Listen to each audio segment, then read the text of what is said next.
তিন শ্রেণীর ব্যক্তির বিরুদ্ধে আল্লাহ বলেন আমি নিজেই কিয়ামতের দিন মামলা দায়ের করব। I will be against them in the day of judgment.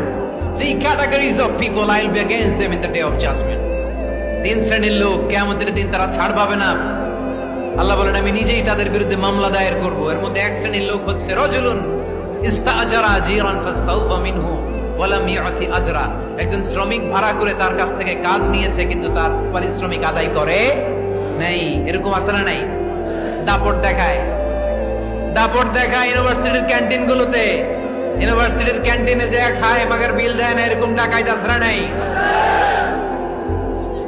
চায়ের দোকানে চা খায় আগে পরে দিমু বিল দেয় না, আছে না নাই?